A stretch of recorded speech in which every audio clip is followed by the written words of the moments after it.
government has been keen to discourage importation of second-hand clothes in favor of the local textile industry. High quality and relatively lower prices of mitumba, however, continue to drive the demand for the merchandise, preferred mainly by the lower and middle-class citizens. Now, the country imported 177,160 tons of mitumba in 2018, valued at about 17 billion shillings, according to the Kenya National Bureau of Statistics, up from 135,868 tons in 2017 and 106,974 tons in 2014. In the first 6 months of 2019, Kenya spent 11.96 billion to import second-hand clothes and footwear, according to the Kenya National Bureau of Statistics. It could help Kenya revive its own textile industry, which was wiped out in the late 1980s as the country started opening its markets to foreign competition. All right, so now this morning, let's talk about this area. And we are asking the question, what are the opportunities that exist in this area for smaller businesses? And is the latest plan from the government a welcome note for players in this industry? All right. And to help us talk about this morning, we are joined by Maureen.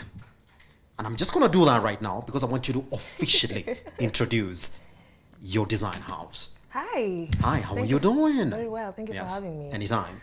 So I'm Maureen Aringo, founder of Handle African Designs, a fashion house in Kenya. I no longer say Nairobi because I have another branch in Kisumu. Oh, that's interesting. Wait, did you travel for this interview? No. The mother branch is in Nairobi. Okay. So the Kisumu one is just a smaller branch. Fantastic. Now, Maureen, let's begin from that. Can you give me your journey into this business? Because essentially what we're going to talk about right now is the Kenyan fashion. Who is it for? Who are you targeting? Can you give me a bit of background into your business? So mine started as a hobby, a passion. Yes. But now it has grown into a full-blown business. 5 years down the line, with an award and another one coming. Well, we're going to talk about that shortly. Yeah. Yes. So when you ask who the fashion business is for, I think it's for everyone. You know, it's for all Kenyans. Would you say it's for all Kenyans? Kenyans, we've been blamed not be fashionable. I think we are fashionable. Would you say that? Yes. What will you make you say that? Because we are. I like that. I think answer. I am fashionable. Yes. Okay. but when we're talking about fashion, yes. Who is it for in the country? Maureen, let me take you back a bit. Do you know we don't even have a Kenyan design? That has been trouble. I know. Yeah?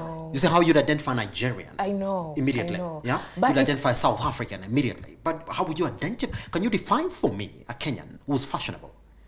Are we lost? We are so modernized. We are so modernized, and the beauty is we are so creative. We mix it up. You know, like West Africans, we know when we see someone, you're like, this is an Agbada, this is Nigeria, yes. this is South Africa. Yes. But Kenyans, we have a way of just jungling up everything, and it's beautiful. Well, would you say that's an opportunity for fashion designers? It is. I think there's so much opportunity and potential that we have not even been able to tap. So yeah, there is so much potential. I was going to ask you about this too. Mitumba, yes. Which we say makes a bigger chunk of what we Kenyans are actually using as our wardrobes. Would you say how much of a competition is it? And do you normally get this conversation, Maureen? Like, inaweza pata huku nje kwa cheaper. All the time, right? I think like 98% of Kenyans use mitumbas. It's crazy, and then now it's so unfair because someone would want to compare something secondhand and something that you are actually creating. So it's so unfair because we'd be like, but this is something that has been worn before, and this is something that I'm coming up with. You can never compare the two. So but I cannot say that we can completely get rid of mitumba. I don't think we are in a position where the Kenyan textile is able to, take care of the whole population. So mitumba also play a role in the society, say employment and all. So if we find a way of, just complementing each other, but also giving us an opportunity to, shine. Yes, I see that. But the government plans to move to an area where it's going to be very expensive for you to import as opposed to getting it here locally. Would you say that that's possible? And I want you to talk to me about your designs. Who are they for? Because I want you to answer that question from that perspective. Who are they for? anyone stylish, but most of my clientele is, you know, the modern chick, very creative person who can play. I have very few conservative people, you know, so the modern creative Kenyan who wants, you know, something really, really fancy. Yes, that's my clientele. Yes. So let's talk about price, therefore. How do you go about knowing what this modern chick, I would say uptown, really needs when it comes to fashion, and what goes into pricing? Yes. I am one of them. So I would know how much I would spend on an outfit without necessarily having, you know, feeling the pinch or so you know, I know how to balance the two, looking nice and getting something really nice. I'm getting you, fine. You want exact figures? No. I'll come to the figures later. Okay. Because that's exactly what it is that we're talking about. I'm getting you, but is that the Kenyan factor in it? Like, you know, Kenyans can't spend beyond this on a fashion design. Funny enough, the past, say, 2-3 years, we have become so open-minded. Kenyans are spending so much on money, and they're actually very emotional in the outfits. You'll be surprised. I promise you. Well, that's a new start. That's quite a new start. Yeah, and it's a good thing. Sometimes are you forced to compare what a Kenyan can receive somewhere, probably in the Mitumba market, before you actually go in and then say, well, they can receive this by this much, so I'm going to price my design, then I have to go a bit by this margin. All the time. Yes. All the time. You have to see what's in the market, what people are buying out there, and then you compare and say, okay, if considering the time and the labor and the fabric and everything that is going into this, if I price it between this and this, will it make sense or not? Because at the end of the day, we are in business. It's not like we're doing this for fun. Yes.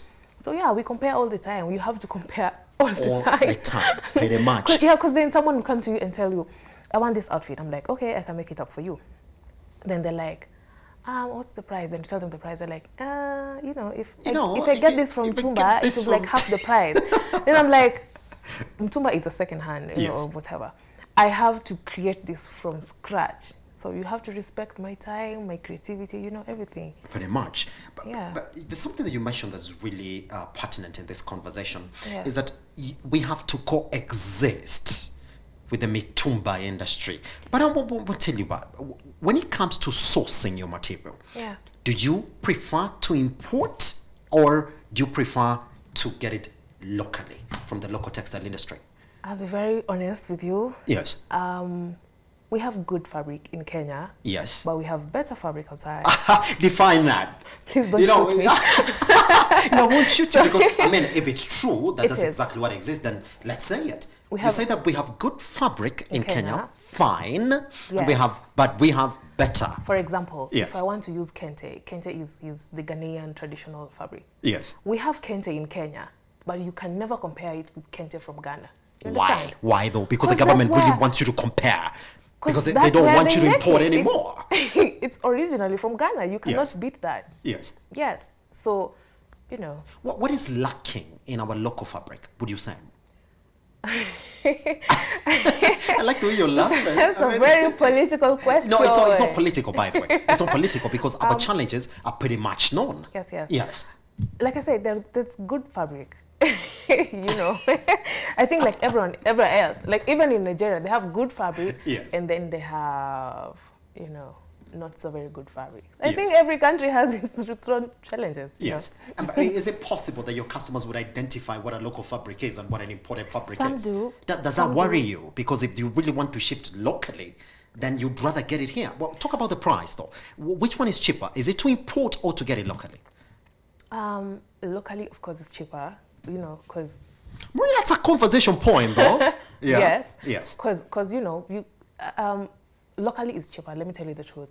Because they you know, logistics of shipping it and all. And then when you have to ship fabric, that means it's very authentic. Like I tell you, if it's kente that I need from Ghana, it has to be the original kente. And then, like I told you, most Kenyans are, you know, becoming so aware with whatever they're wearing. Yes. So if someone came to me and told me I need this, and this, and it has to be from this, you know, I have to ship it.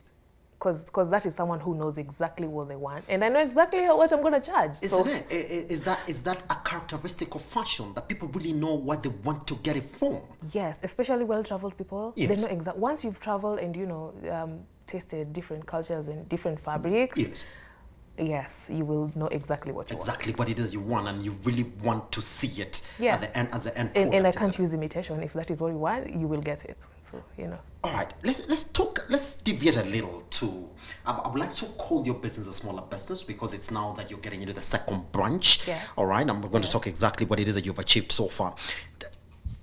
I mean, there's a stress from the government that they really want to support businesses like yours, and especially when we went through the COVID-19 pandemic, and people really did consider fashion as a luxury, something that we could avoid now in the meantime as we get out of the COVID-19 pandemic. Have you felt any support that's available in the economy that you could support on and say, well, at least the government did provide this that helped me sort of stay afloat during the COVID-19 pandemic?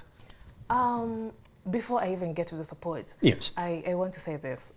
It's been hard on, like you said, fashion is, it's luxury. It's something that is an afterthought, isn't it? Yes. I've got extra change, so let me go put it somewhere. Yes. So people were, looking, buying food and all ways of survival. So the first few months were horrible.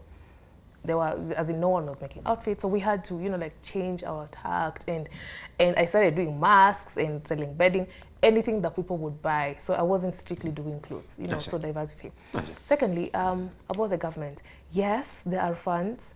I did an advert for MasterCard Foundation. They have this, this thing to cushion women and youth in small businesses. They offer funds, interest-free. And also the Kenya National Chamber of Commerce and Industry also has something for youth in business. Yes, so if you have been severely affected, I think there is funds out there to help. I'm still going to stick with that as well. There's also, I do know this week, there's also something that's called a startup bill that Nairobi Senator Jones Kaja is fronting. Talk to me. Would have you rather that during your times when you're starting up this business, would have you rather that the process would have been easier for you? And what are what were your top challenges? My God, the licenses. My God. Yes. I'm like, are you punishing me for starting a business? I'm gonna employ Kenyans. It's. Let me tell you, it's my nightmare every year. Yes. I think. I don't know, but. And the registration process, would you call it tedious? It is. I won't lie to you, and I don't know. I honestly think it could be made, easier for us, because SMEs make a huge percentage in the economy. They say 80% of our economy. Yes. So make it easier for us, and then once you make it easier for youth and women and whoever wants to start something small, then it's easier for us, for many people to start small businesses and employ each other, other than waiting for jobs that are not there. Pretty much, isn't it? Yeah, now, so I think the government should make it easier. Easier for anybody who really wants to start a business to go in and yes. Yes, and I'm thinking fashion is even, not so much. Yes. There are other businesses where you ask for so many licenses and you're like, my God, where do I even start from? Where do I get the funds to even, get these licenses from? Pretty much. All right, let's talk about what your accolades have been so far with your fashion house. Yes, isn't it? Can we get into that? First trophy, and then the one that is coming up, can we talk about it? Yes. I love talking about that. So last year we were nominated for the Creative Awards under Women in Business, which is under the National Chamber of Commerce. Yes. And we won. Congratulations. Thank I would you. like to say that. Thank you. That was our very first. Yes. Then last month we were also nominated for the FOIA Awards. FOIA is for young founders. They seek to. Yes, I do know those awards. Yes. So the voting ended last week, and I'm very hopeful. You're very hopeful. I'm actually almost very sure. Yeah, you're almost very sure. I was saying that. So what lessons? Since you started your first, now you're on your second as well. Yeah. Hopefully you're going to be a chain. That's my prayer. Thank you. Is that, what would you say have been your lessons for this expansion strategy that you're going through right now? Resilience. And diversity. I have learned you cannot be, close-minded. You will not say that, you know what, I'm going to do T-shirts and that's it. no, it will not work. Yes. I'm sorry. You have to, like always think outside the box. And I think that's a lesson to everyone during this pandemic situation. Yes. That you cannot stick to one, you have to try and there's no harm in mixing up and trying different things. Whatever works. Yeah. All right. For the sake of this conversation, I asked you this. So there's a fashion designer outside there listening to you, and I know now you have the experience to define what the Kenyan fashion is. Would you summarize it for anybody listening to you? Would be like, well, Maureen said this. I think that's the direction I also want to take. What is the Kenyan fashion? I will say it in one word: very spontaneous.